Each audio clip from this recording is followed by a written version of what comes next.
জয় শ্রীশ্যাম। মহাভারতের যুগে জন্ম নেওয়া এমন একজন যোদ্ধা ছিলেন যিনি যুদ্ধ করেননি, তবু যার নাম ছাড়া মহাভারত অসম্পূর্ণ। তিনি পাণ্ডব নন, কৌরবও নন, তবুও উভয়ের চেয়ে শক্তিশালী। তিনি অস্ত্র ধরলে যুদ্ধ এক মুহূর্তেই শেষ হয়ে যেত। তার শক্তি এত ভয়ঙ্কর ছিল যে স্বয়ং শ্রীকৃষ্ণ তাকে যুদ্ধ থেকে সরিয়ে দেন। এই যোদ্ধাই হলেন শ্রী বর্বরিক, যিনি কলিযুগে পরিচিত খাটু শ্যাম বাবা নামে। আসুন জেনে নেই খাটু শ্যাম বাবার জীবন ইতিহাস। ভিডিওটা ভালো লাগলে অবশ্যই লাইক ও সাবস্ক্রাইব করে দেবেন। যারা খাটু শ্যাম বাবাকে মানেন তারা অবশ্যই সাবস্ক্রাইব ও শেয়ার করে দেবেন। শাস্ত্র ও লোককথা অনুযায়ী বর্বরিকের জন্ম হয়েছিল বর্তমান রাজস্থান ও মধ্য ভারতের সীমান্তবর্তী বনাঞ্চলে।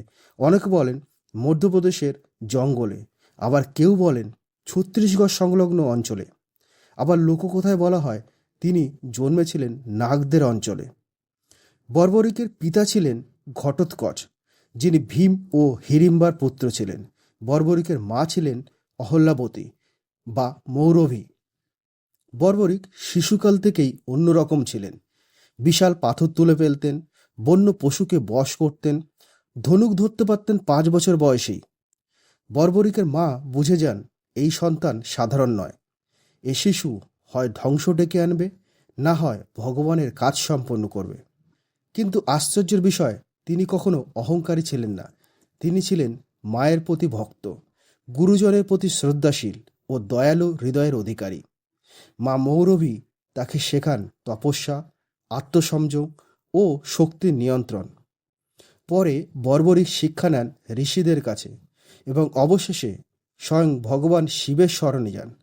বর্বরিক বুঝেছিলেন শুধু শক্তি থাকলে চলে না, শক্তিকে নিয়ন্ত্রণ করার ক্ষমতা চাই, আর এই ক্ষমতা শুধু শিবই দিতে পারেন। তাই তিনি যান হিমালয়ের গভীর অরণ্যে। সেখানে শুরু করেন ভয়ঙ্কর তপস্যা।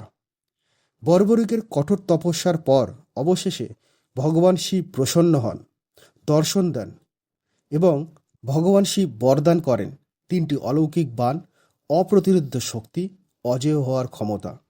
এই 3 বাণ যা মহাভারতের ভাগ্য বদলে দিতে পারত। প্রথম বাণ, যে বাণ ছোড়া হলে তা যুদ্ধক্ষেত্রে সব শত্রুকে চিহ্নিত করবে। দ্বিতীয় বাণ, যা সকল শত্রুকে ধ্বংস করবে।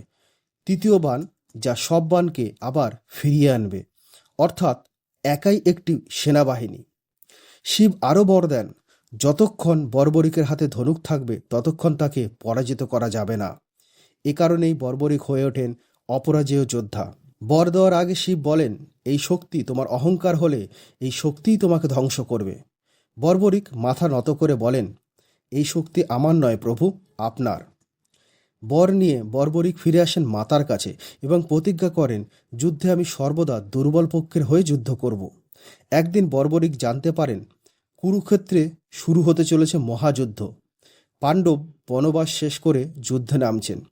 বর্বরিক ভাবেন, আমার পিতার পরিবার যুদ্ধে যাচ্ছে, আমারও কর্তব্য আছে। মহাভারতের যুদ্ধ শুরু হলে বর্বরিক কুরুক্ষেত্রের দিকে যাত্রা শুরু করেন। তিনি জানতেন এই যুদ্ধ শুধু রাজ্যের জন্য নয়, এই যুদ্ধ ধর্ম ও অধর্মের। তার যাত্রাপথে ভগবান শ্রীকৃষ্ণ এক বৃদ্ধ ব্রাহ্মণের ছদ্মবেশে তার সামনে উপস্থিত হন এবং তার প্রতিজ্ঞা ও শক্তির পরীক্ষা নেন। বর্বরিক জানান যে তিনি দুর্বল পক্ষের হয়ে যুদ্ধ করবেন এবং তার 3 বাণ দিয়ে একাই যুদ্ধ শেষ করতে পারবেন। কৃষ্ণ বুঝতে পারেন যে বর্বরিক যুদ্ধে নামলে যুদ্ধ কখনো শেষ হবে না এবং ধর্ম প্রতিষ্ঠিত হবে না। শ্রীকৃষ্ণ তাই বলেন, যদি তোমার কাছে আমি কিছু চাই তুমি কি দিতে পারবে? বর্বরিক বলেন, আপনি যা চাইবেন তাই দেব। কৃষ্ণ শান্ত স্বরে বলেন, আমি তোমার শিরচ্ছেদ চাই। বর্বরিক এক মুহূর্ত ভাবেন না, বলেন, যদি এটাই ধর্মের জন্য প্রয়োজন তাহলে আমি এখনই আমার শির আপনাকে দান করছি।